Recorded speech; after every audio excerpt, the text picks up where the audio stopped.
शांत हो, तू शांत हो. कसं शांत राहू? एक मर्यादा असते प्रत्येक गोष्टीची. ते निघून गेले, पण हे लोक त्यांच्या विरोधातच बोलतात. तुम्ही दमत नाही काय हो बोलत बोलत?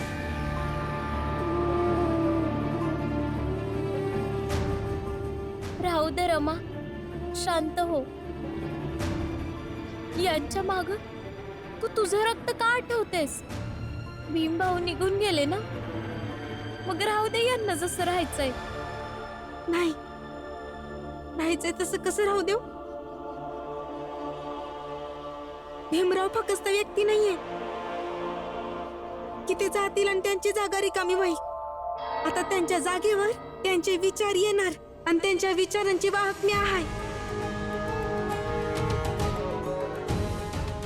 त्यामुळं या चाळीत ज्या ज्या चुकीच्या गोष्टींचा विरोध होत आलाय, पुढं पण होत राहणार. आणि माझा नवरा ज्या ज्या गोष्टींसाठी लढत आलाय, मी अभि लढत राहणार.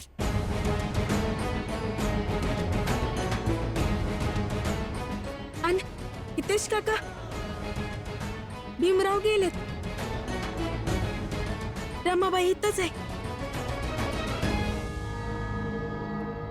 बाळदादा, आनंद दादा, बाळदादा, रमा वहिनी, तुम्ही लोक लवकर चला. ते तिथं जिजाबाई काकी खिरीत पडली.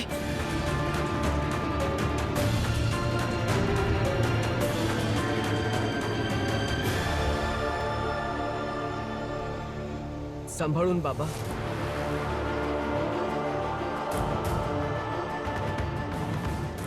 लवकर ये दादा. आई, आई, आई, आई.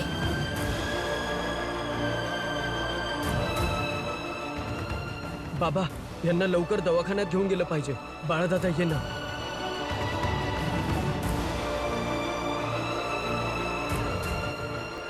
चला चला वहिनी. थांब भीम, तू कुठे चाललायस? तुला तर आमच्या सोबत यायचंय ना? तुमच्यासोबत यायचंय, पण समजण्याचा प्रयत्न करा. मी ह्या सगळ्यांना अशा परिस्थितीत सोडून नाही येऊ शकत. ही काय मस्करी चाललीये? कधी म्हणतोस येणार, कधी म्हणतो नाही येणार. चल गपचूप. हो, मला यायचंय तुमच्यासोबत, पण समजण्याचा प्रयत्न करा. आता ह्यावेळी जिजाबाईजींना अशा परिस्थितीत सोडून मी नाही येऊ शकत. तुम्ही फक्त सयाजी महाराजांना एवढं सांगा की जशी जिजाबाईंची तब्येत बरी होईल, मी लवकरात लवकर बडोद्याला येईल. सर, तू माझ्यासोबत आला नाहीस ना, तर तुला अपराधी घोषित केलं जाईल. आता गुन्हेगार तर गुन्हेगार ठीक, परंतु सर, आता मला यावेळी माझ्या कुटुंबासोबत थांबणं गरजेचं आहे. क्षमा करा मला. बघा ना शेठजी, कधी कधी हा योगायोग सुद्धा ना खूपच कामाचा असतो, नाही? अरे, तुम्ही तर सरळ सरळ आमच्या घरी येणार होतात. हा योगायोगच तर आहे की रस्त्यात चोरी झाली, आणि चोरी केली तरी कोणी? त्या मालोजीने. ना त्याने चोरी केली असती, ना आपण चाळीमध्ये जाऊन भीमरावला परदेशात जाण्यापासून रोखलं असतं. आता जेव्हा अटच अपूर्ण राहिली आहे, तर तो विदेशात तर जाणारच नाहीये. आता जाऊ दे त्याला गप्पपणे बडोद्याला. आणि बडोद्यामध्ये त्याच्यासोबत काय करायचंय हे ठरवून घेऊयात. बडोदा सरकारात माझी सुद्धा ओळख आहे, तेव्हा जेवढी मदत माझ्याकडनं होईल तेवढी करेन. धन्यवाद. बाबा, बाबा, एक मिनिट, आधी श्वास घे जरा. जेव्हा पण तू असं धावत पळत येतोस ना, मला लगेच कळतं की तू नक्कीच काहीतरी वाईट बातमी घेऊन येतोस. अरे परंतु भीमराव तर गेला बडोद्याला. आता कोणती वाईट बातमी आहे? अहो बाबा, भीमराव बडोद्याला गेलाच नाही. काय बोलतोयस तू? ती जिजाबाई विहिरीमध्ये पडली आणि सर्वजण गेले तिला दवाखान्यात घेऊन. आणि भीमराव बोललाय की जोपर्यंत जिजाबाई बरी होत नाही तोपर्यंत बडोद्याला जाणार नाही.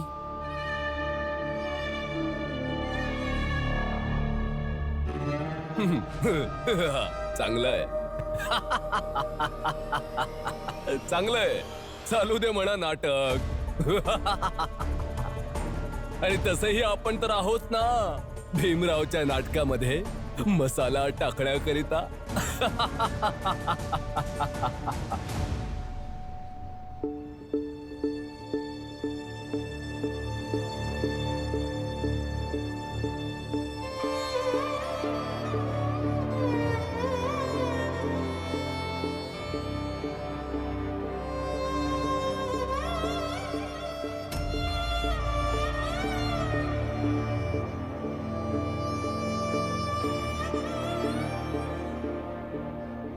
डॉक्टर साहेब, सर्व ठीक तर आहे ना?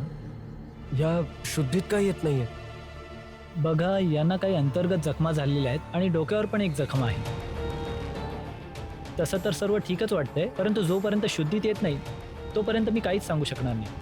त्यासाठी आपल्याला ह्या शुद्धीत येण्याची वाट पाहिली पाहिजे.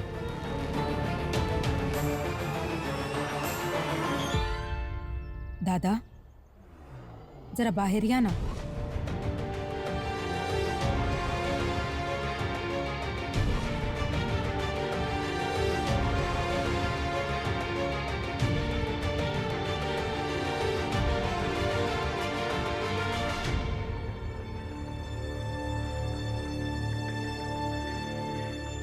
दादा, असं काय झालं की जिजाबाईनं विहिरीत उडी मारली?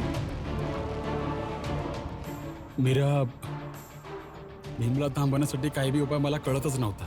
त्यामुळे मी जिजाबाईला बोललो की काहीतरी विचार कर आणि काय बी करून भीमला थांबव. आणि त्याच्या बदल्यात मी तुझ्यासाठी तसाच नवरा बनवून दाखवीन, तसा तुला हवा आहे. काय? जिजाबाईला असं वाटलं का तिनं विहिरीत उडी मारली तर भीम आपल्याला सोडून नाही जाणार, त्यामुळे तिनं विहिरीत उडी मारली? मला नव्हतं माहित का जिजाबाई विहिरीत उडी मारल. मी तिला थांबवण्याचा खूप खूप प्रयत्न केला, पण थांबवू नाही शकलो. म्हणजे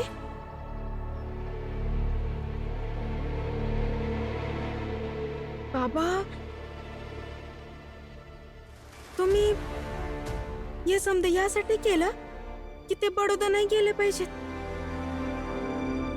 मला वाटते की मला ही गोष्ट त्यांना सांगितली पाहिजे. मी त्यांना सांगते समजा. रमा, हे बघ पोरी, भीमला काय बी नका सांगूस. बाबा, मला माहिती आहे की एक बायको आपल्या नवऱ्यापासून काही बी नाही लपवत. तर मला आता आशा आहे की माझी सून बनवून भीमला काही बी नाही बोलणार. ही आमच्या दोघांची लढाई आहे आणि ह्या लढाईला दोघांच्या मध्येच राहू दिलं तर बरं होईल बघ. बाबा, आई शुद्धीवर आल्यात, पर त्या काहीतरी वेगळं वेगळंच बोलतायत. चला ना. कुठे आहे म्या? म्या म्या कुठं आहे? माझं लगीन होणार आहे आज. म्या नवरी बनणार. सोड मला मला मला मला जाऊ दे, जाऊ दे, मला जाऊ. आई, शांत व्हा. माझं लगीन होणार आहे आज. नवरी बनणार आहे मी आज. डॉक्टर साहेब, डॉक्टर साहेब, या ना लवकर. बाबा, लवकर या. मला मला माझ्या नवऱ्याकडे जायचं आहे. सोडा सोडा मला, मला माझ्या नवऱ्याकडे जायचं आहे. माझं लगीन होणार आहे आज. मला हे कुठे घेऊन आलाय? मला डॉक्टर जाऊ दे. साहेब. मला जाऊ दे. डॉक्टर साहेब, डॉक्टर साहेब, या. थांबा, मी बघतो. मला मला मला एक माझ्या मिनिट, मला नवऱ्याकडे पाहू दे. जायचं.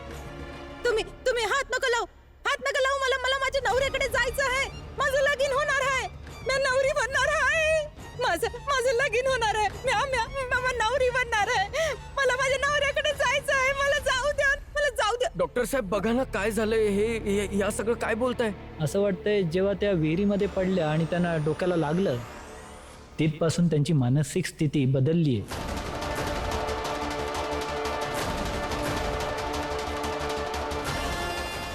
त्यामुळेच त्या अशा विचित्र प्रकारे वागतायत.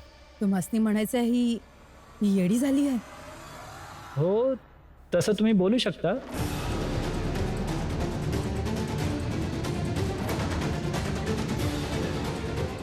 परंतु जर तुम्ही यांची काळजी घेतलीत, यांच्यासोबत प्रेमाने वागलात तर होऊ शकतं या लवकर बऱ्या होतील.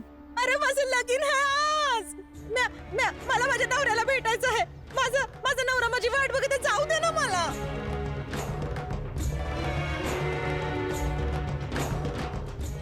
रामजी, तुम्ही यांना सांभाळा आणि तुम्ही लोक प्लीज सर्वांनी बाहेर जा. दोघांना एकटं सोडा. ते आपल्या नवऱ्याला शोधतायत.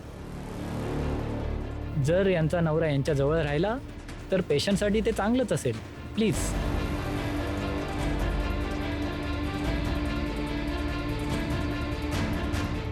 मला माझ्या नवऱ्याकडे जायचंय. मला जाऊ दे. माझ्या नवऱ्याकडे जाऊ द्या ना.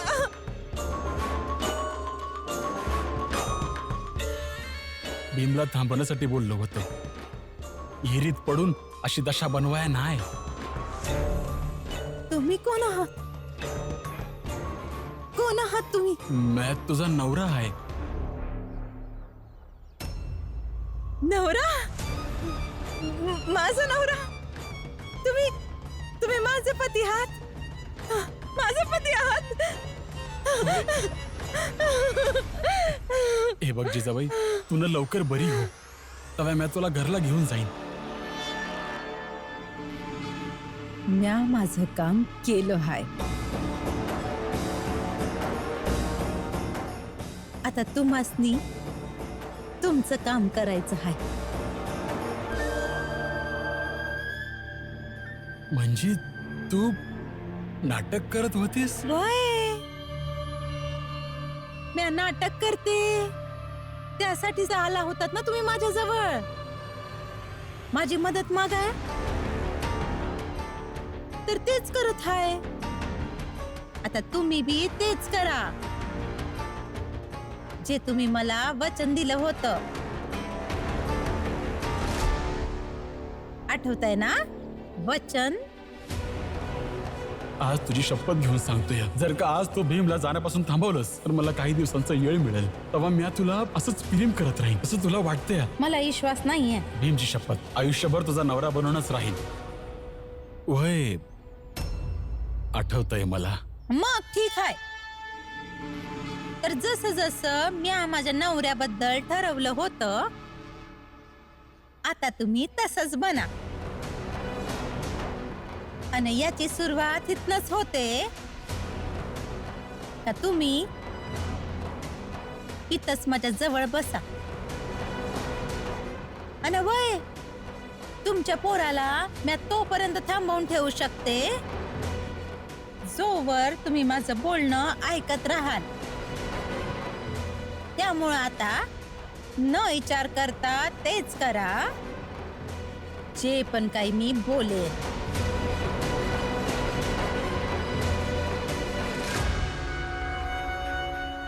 आता तुमच्या हातात आहे.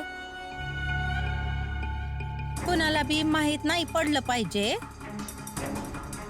का म्या येडी नाही हाय. बोला बाई.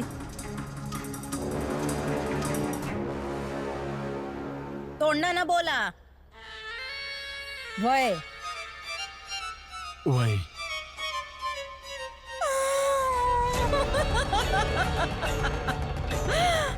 किती चांगले आहात तुम्ही. माझा नवरा, माझं समज काही.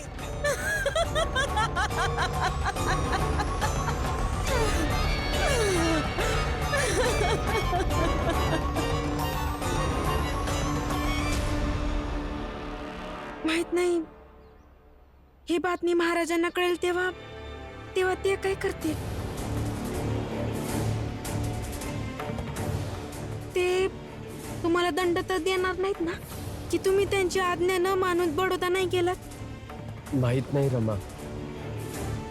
आता जे होईल ते होईल. मग तुम्ही जायचं ना. आम्ही समजत इथं होतोच. गेलोच असतो वहिनी. जर त्यांच्या जागेवर जर रमा असती ना तरी सर्वांवर विश्वास ठेवून मी गेलो असतो. परंतु त्या होत्या. जर मी त्यांना ह्या परिस्थितीत सोडून गेलो असतो ना तर आयुष्यभर मला वाईट, स्वार्थी, कोणाशी संबंध न ठेवणारा म्हणून संबोधलं असतं. आणि केवळ मला बोलले असते तरी ठीक होतं. परंतु मी नसताना रमाला टोमणे दिले असते, तुम्हा सर्वांना टोमणे दिले असते, दादाला त्रास दिला असता. आणि हे सर्व मी कसं काय सहन करू शकतो? त्यामुळे नाही गेलो.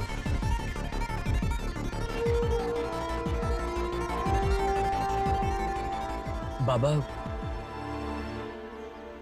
कशी आहे त्यांची तब्येत? तुमच्या पोराला मी तोपर्यंत थांबवून ठेवू शकते जोवर तुम्ही माझं बोलणं ऐकत राहाल. आता तुमच्या हातात आहे. कोणाला बी माहित नाही पडलं पाहिजे का म्या येडी नाही आहे. दादा, जिजाबाईची तब्येत कशी आहे? ती येडी झाली आहे.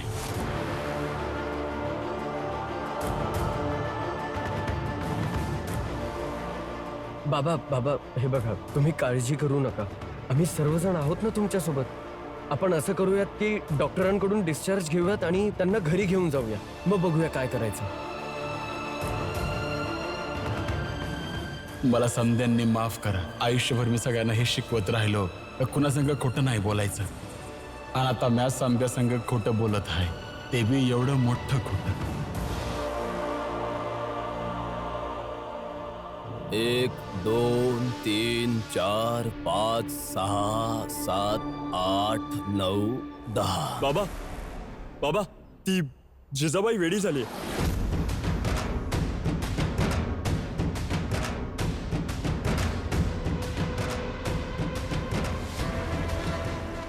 काय बोललास? जिजाबाई वेडी झाली आहे? होय. अरे असे कसे जिजाबाई वेडी? अरे ती खरंच वेडी झाली आहे की सगळ्यांना वेडा बनवते? ते काय माहिती नाही, पण याच कारणामुळे तो भीमराव इथेच थांबलाय. अच्छा, तर त्या भीमरावने आपल्या सावत्राईसाठी अधिकाराचे पण बोलणं ऐकलं नाही. कमालीच आहे. अरे एवढंच नाही तर अरे सयाजी महाराजांची आज्ञा सुद्धा पाळत नाहीये. खूपच हिम्मत वाटली आहे याची. काय करावं आता? बाबा, हं? काय विचार करत आहात तुम्ही? अच्छा, मला एक सांगा, या सयाजी महाराजांच्या त्या प्रतिनिधींचा, त्यांच्या कार्यालयाचा काही पत्ता माहिती आहे का तुम्हाला? होय बाबा, मला माहित आहे. ठीक आहे, चला त्यांना भेटून येऊयात. चला चला चला चला चला, लवकर चला.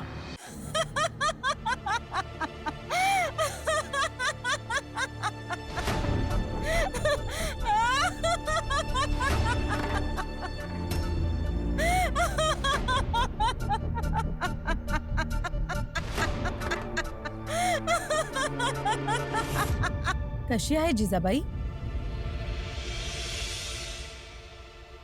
बरी आहे. तुम्हाला काय झालं जिजाबाई? तू कोण?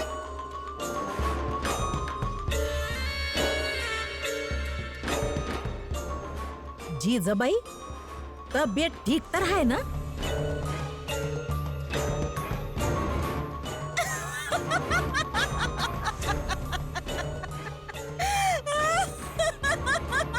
मला तर वाटतंय जिजाबाई खरोखरच येडी झाली.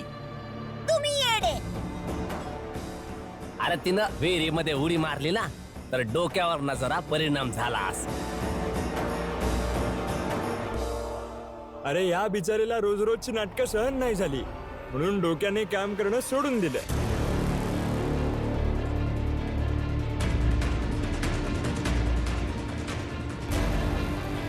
झालं बोलून तुमचं?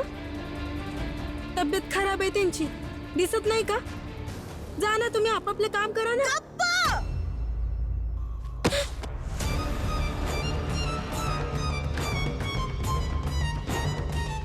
एकदम गप्प. एवढी का बोलत आहेस तू? जरा हळू बोल ना.